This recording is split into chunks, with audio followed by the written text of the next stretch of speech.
Fala aí, meu amigo ligado no Toque Passa, chegando nessa segunda-feira para falar de NFL, porque depois da semana 17 já temos 11 times confirmados na pós-temporada. Restam apenas 3 vagas para os playoffs e a gente vai comentar aqui os jogos do segundo horário do domingo, também o Sunday Night Football, esse cenário, toda essa briga por pós-temporada, porque a gente já falou dos jogos do primeiro horário. Já falamos aqui dos Bengals campeões da AFC Norte, da equipe dos Chiefs perdendo a primeira posição, os Titans recuperando a melhor campanha da AFC. Então você consegue conferir esse vídeo no link aqui em cima, aqui embaixo, na descrição, aqui do lado, tem em tudo quanto é lugar, você encontra lá o vídeo falando dos jogos do primeiro horário. Agora a gente vai complementar essa semana 17, que muita coisa aconteceu. Quero contar mais uma vez com a sua colaboração, aquela curtida no vídeo, assina o canal, deixa o seu comentário aqui embaixo, vamos discutir. Agora estamos chegando numa época mais tranquilinha aqui para a gente conversar. A temporada pega fogo, mas os vídeos ficam um pouquinho mais com espaço para a gente comentar, tirar dúvidas,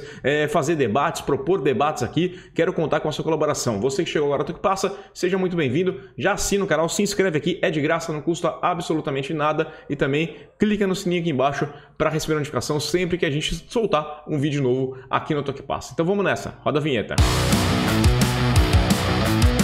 Vou começar aqui pedindo uma sugestão para vocês também, tá? Porque liberaram aqui no YouTube para que a gente crie o canal de assinantes do Toque Passa, né? Aquela assinatura ali que é paga, mas eu não quero criar conteúdo exclusivo, porque eu acho que o conteúdo tem que ser para todo mundo tem que acompanhar e curtir uma boa. Mas, né, todo trabalho exige um certo dinheiro, então eu quero contar com vocês aqui para saber o que a gente pode oferecer de exclusividade para quem quisesse assinar o Toque Passa. O conteúdo, eu garanto para você, vai continuar sendo a mesma coisa, porque eu não acho justo. Eu acho que todo mundo tem que ter acesso a todas as informações, né? O trabalho nosso é feito para isso aqui. Eu quero trazer cada vez mais pessoas acompanhando o Toque Passa. Então deixa a sua sugestão aqui embaixo. O que você acha que seria um bônus interessante para quem assinar aqui o Toque Passa. Então vamos lá, vamos falar aqui dos jogos muito legais, muito bons. A gente teve aqui um Sunday Night Football que acabou sendo um atropelamento da equipe do Green Bay Packers, que foi lá e garantiu a primeira posição, classificação absoluta, o melhor time da NFC. Para mim, já há algumas semanas é o time mais confiável da NFL e teve uma vitória tranquila, 37-10 sobre a equipe do Minnesota Vikings. Uma vitória tranquila também porque a equipe dos Vikings, que já é inconstante, que é um time que tem perdido jogos muito apertados, acabou tendo esse vareio porque não pôde contar com o seu quarterback, né? O Kirk Cousins não é um primor, não é uma coisa maravilhosa, mas é melhor que o Mannion, é melhor que o Mond. O cenário não era dos mais tranquilos para a equipe do Minnesota Vikings, que se despede da temporada, não tem mais chance nenhuma de classificação. Mais uma decepção lá para a equipe dos Vikings. Gosto muito de Minnesota e é triste ver isso aqui. Mas vamos falar primeiro dos Packers, tá? Primeiro lugar, mais uma vez Aaron Rodgers mostrando o trabalho dele, 29 de 38 completados, 288 jardas, 2 passos para touchdown, conexão com o Adams segue maravilhosa, 11 recepções, 136 jardas, 1 touchdown, o Lazard também muito bem, 6 recepções, 72 jardas, 1 touchdown, as coisas funcionando muito tranquilamente, 174 jardas terrestres para a equipe dos Packers, ou seja, tudo deu certo, tá? Foi um jogo em que as coisas funcionaram muito bem para lá, como era imaginado. Green Bay confiável contra um time enfraquecido, jogando em casa, garantindo a primeira posição e podendo dar um descanso a mais para o seu time, né? Porque dessa vez a equipe do Matt LaFleur conseguiu esse first seed com uma semana de antecedência. Então na semana que vem tem que jogar contra os Lions,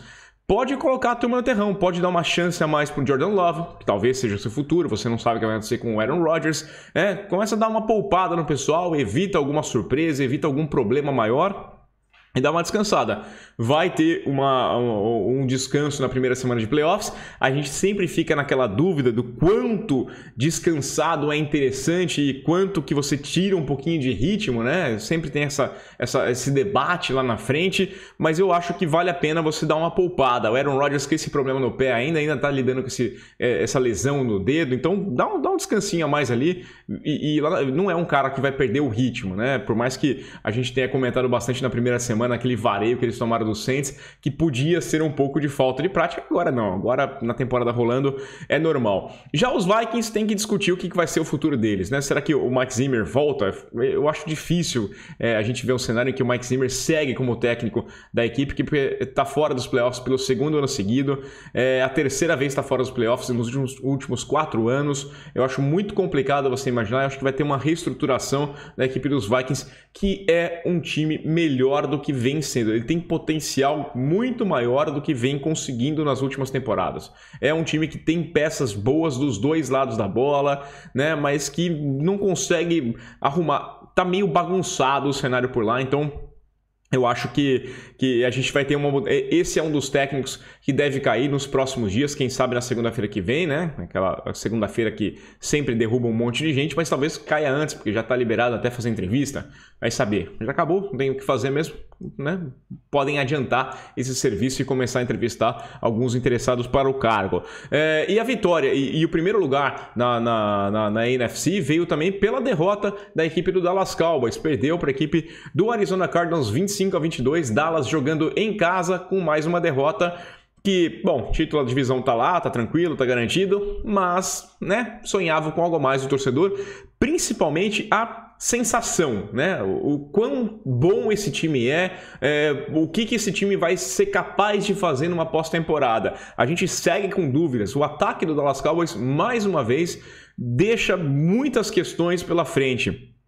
Porque, cara, eles correram apenas 45 jardas. O Zeke Elliott teve 16 jardas terrestres em 9 carregadas. O time não funciona. As coisas, sabe, você fica parando e pensando, tá, que Dallas Cowboys é esse? Começou muito lento, começou muito fraco, deixou a equipe do Arizona Cardinals abrir uma vantagem. Teve uma recuperação no final, chegou ali, ficou com 3 pontos de desvantagem apenas, tinha 4 minutos no relógio. Aí a gente tem que bater palma aqui pro Kyle Murray, porque ele pega a bola com 4 minutos e ele não devolve, tá? Assim, ó, tipo, eu não vou pontuar, mas também ninguém vai pegar essa bola mais, a gente vai acabar o jogo aqui, então conseguindo first down, gastando o relógio direitinho, né? A gente teve um pouquinho do Arizona Cardinals, um vintage, né? Porque já dá pra dizer assim, nas últimas semanas o time tava indo tão mal, desde a lesão do Murray, você não via a equipe dos Cardinals mostrar aquele futebol americano bonito do começo da temporada, que encantou todo mundo, que estava em primeiro lugar na NFC. A gente não tinha visto mais isso. Últimas semanas jogando muito mal, perdendo partidas, e agora a gente viu um time um pouquinho mais dentro daquilo que se esperava. O Murray foi 26 de 38, 263 jardas, 2 passos para touchdown, as coisas funcionando direitinho, o Kirk sendo o principal recebedor com 6 recepções, 79 jardas, o time correndo mais com a bola, 127 jardas terrestres no total. Então, um Arizona Cardinals um pouquinho mais cabível. E quem se destacou também foi o Chandler Jones, né? A defesa apareceu muito bem. O Jones conseguiu forçar fumble, conseguiu tackles, né, para perdas de jardas da equipe dos Cowboys. Ele foi o cara que incomodou o Dak Prescott o tempo inteiro. O Prescott foi 24 de 38, 226 jardas, 3 passos para touchdown. A gente fica na dúvida só com relação ao que vai ser.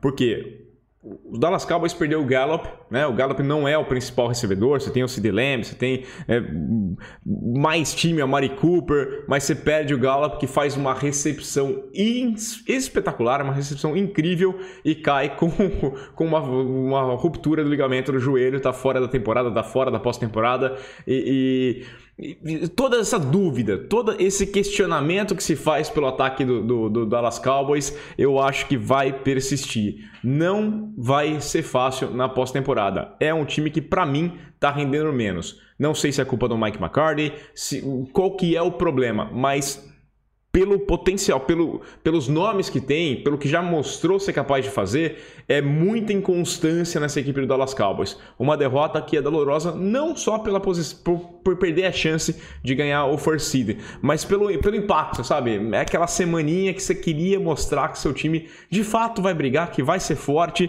e deixa o torcedor ainda na dúvida do que vai ser o futuro. O Arizona Cardinals ainda sonha com o título da divisão, né? Vai receber o Seattle Seahawks na última semana, a equipe jogando lá no Arizona. A tendência que vença, porque os Seahawks já não brigam por nada. Pode ser o último jogo do Russell Wilson com a camisa do Seattle Seahawks. Pode ser o último jogo do Pete Carroll como técnico do Seattle Seahawks. Então é um clima de fim de feira, fim de festa lá em Seattle. Enquanto isso, os Rams vão encarar o San Francisco 49ers. Eles recebem, né? Vai ser o jogo em Los Angeles, mas é um jogo em que os 49ers ainda brigam. É um jogo que tem muito mais em disputa do que essa partida entre Cardinals e Seahawks, tá? Os Rams passando confiança nenhuma. Eu não duvidaria, não me espantaria se o Arizona Cardinals acabasse com a primeira posição da NFC Oeste. E o San Francisco 49ers na briga, precisa vencer, né? Venceram ontem 23-7 contra o Houston Texans, uma vitória importante porque eles perderam o Jimmy Garoppolo, começou uma era Trey Lance, como é que vai ser? O primeiro tempo não foi muito animador, né? O primeiro tempo foi mais questionável para cima do Trey Lance, ele tem uma interceptação muito feia quando ele tenta um passe mais longo lá para o Kittle, deixa a equipe dos Houston Texans em condições de abrir o placar, de fazer 7-0, eles vão para o intervalo perdendo por 7-3, mas no segundo tempo as coisas se arrumam, porque também do outro lado era a equipe do Houston Texans. Nada melhor, né, do que é a segunda vez que o Trey Lance é titular de uma equipe na NFL. É um jogo que ele must win, você tem que vencer de qualquer jeito. Mas do outro lado é o Houston Texans, então as coisas ficam um pouquinho mais fáceis.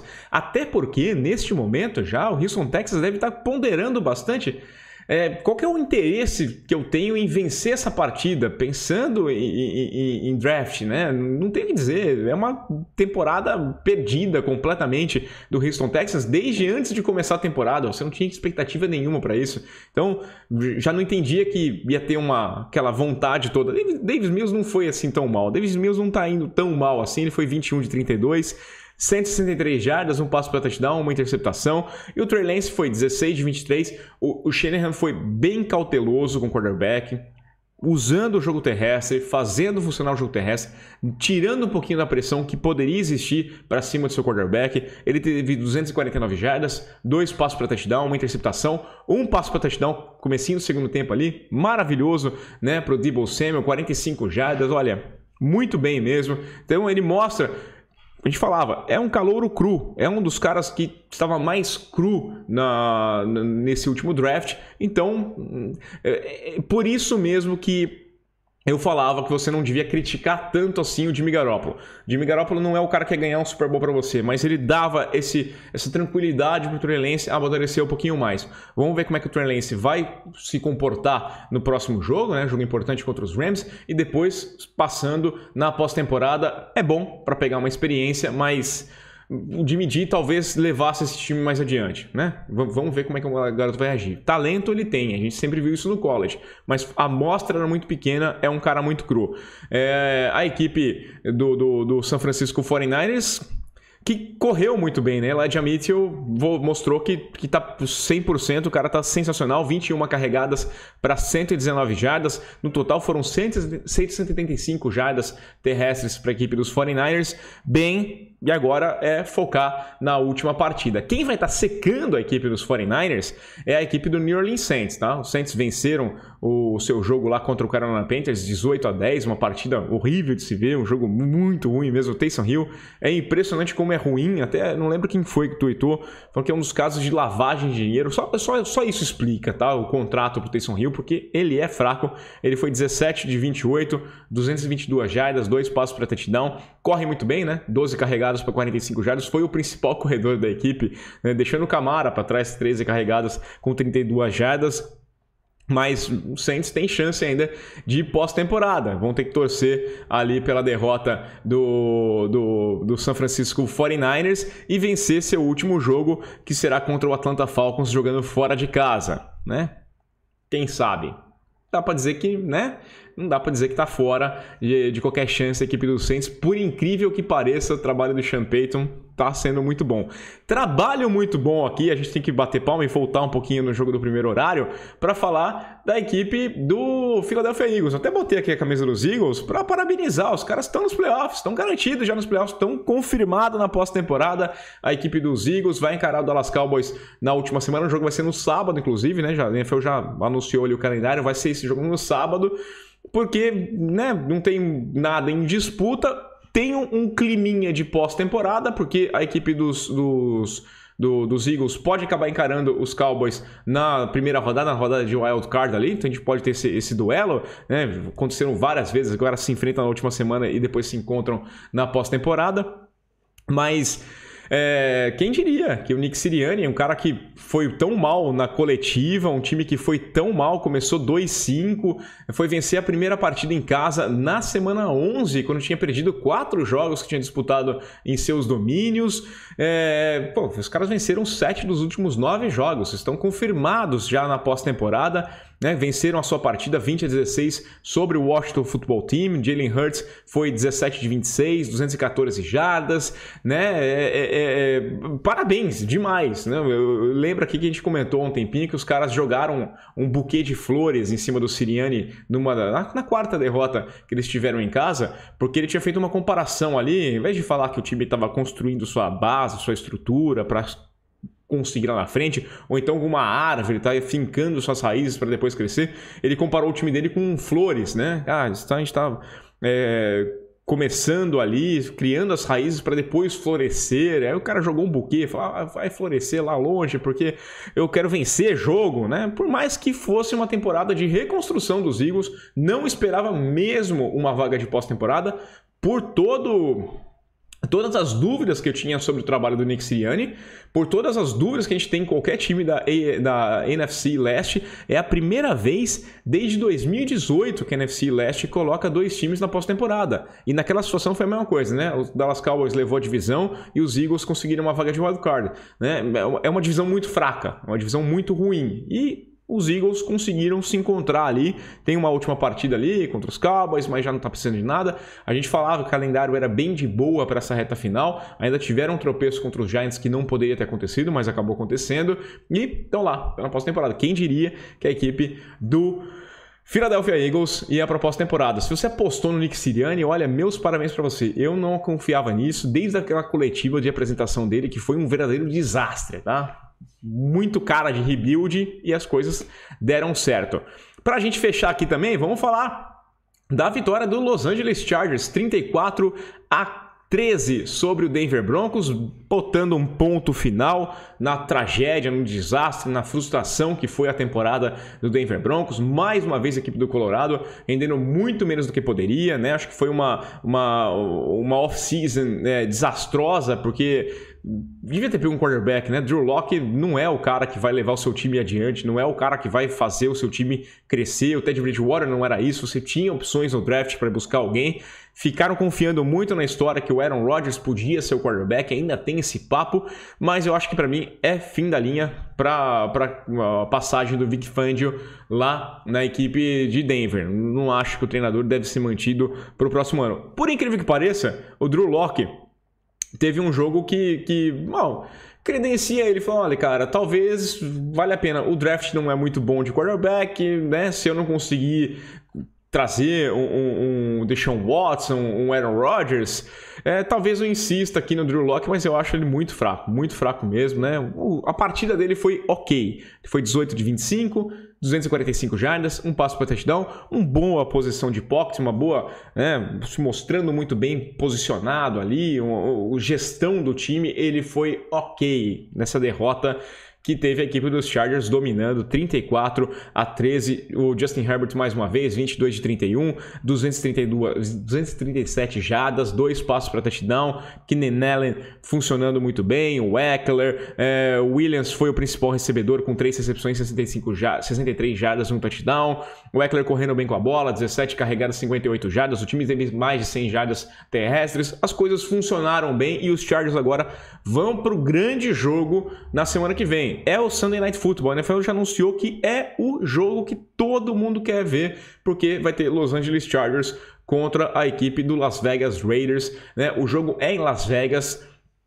Os Chargers venceram muito bem os Raiders na semana 4, mas agora tem muita coisa em jogo. Muita coisa em jogo. E aí a gente vai ver, né, o favoritismo, teoricamente, é da equipe de Los Angeles. Mais time, um ambiente mais controlado, perdeu os jogos por decisões erradas do Staley, eu acredito. Né? Enquanto isso, você tem um ambiente completamente conturbado na equipe do Las Vegas Raiders. Os caras conseguirem vaga na pós-temporada digno de nota, tá? Porque eles perdem o treinador, tem um jogador preso, as coisas não funcionam, e tem o Derek Carr, que você não sabe se ele é o problema ou se ele é a solução. Durante o jogo ele é problema e ele é solução por muito tempo, né? O cara é interceptado 2 vezes, mas ao mesmo tempo ele consegue boas conversões de terceira descida, conversão de quarta descida, consegue evitar um sacks, ele tem, sabe, ele não parece ser o problema, mas ele também tá longe de ser a solução para a equipe dos Raiders. E eu acho ele um quarterback ok, quarterback bom, que pode servir para o time, ainda mais se você olhando o cenário como um todo, né? Ver como é que funciona a NFL hoje em dia. Não dá para falar que você tem vários Derek Carrs aí sobrando. Tem muito time que toparia muito bem ter um Derek Carr, mas é um jogaço, é o jogo mais antecipado aqui, uma expectativa lá na frente. Os Raiders venceram o Indianapolis Colts, uma partida que eu não imaginava que eles venceriam, né? Uma boa campanha, o Derek Carr ali teve aquela campanha final para a vitória, né? O jogo estava empatado e ele consegue converter conversões importantes para deixar o time em situação de chutar o field goal com o relógio já estourado para garantir uma vitória. Enquanto isso, o Carson Wentz também, mais uma vez, né? Ele foi 16 de 27, 148 jardas, um passo para touchdown. É um cara inconstante, você percebe muitos passes errados. Falta de treino porque estava com Covid? Tá, mas já é semana 17, né? Não tá conhecendo agora os colegas do time dele. Ele segue sendo muito inconstante. O time depende demais do Taylor, que mais uma vez teve um jogo para mais de 100 jardas. 20 carregadas, 108 jardas, se credenciando aí mais uma vez. Mostrando, ó, pessoal, tô levando esse time adiante. A equipe dos Colts vão para os playoffs, eu acredito que vão para os playoffs. Tem que vencer o Jacksonville Jaguars na semana 18. Teoricamente é fácil, mas se você for pensar que os Colts não vencem os Jaguars em Jacksonville, né, ou então em Londres, mas jogando nos domínios do Jacksonville Jaguars desde 2014, peraí, será que vai dar alguma zebraça? Não, acho que não. Acho que os Colts vão vencer e vão para os playoffs. Mas a gente tem muitas dúvidas sobre esse camisa 11 aqui, né? Era o camisa 11 da equipe dos Eagles e agora é o quarterback da equipe do Indianapolis Colts. Jogaço, antecipado. A gente vai falar bastante dessa partida aqui até o domingo, com toda certeza, porque Raiders e Chargers é o melhor jogo da próxima semana. Quero saber a sua opinião, deixa o seu comentário, curte o vídeo, assina o canal e a gente volta. Aquele abraço!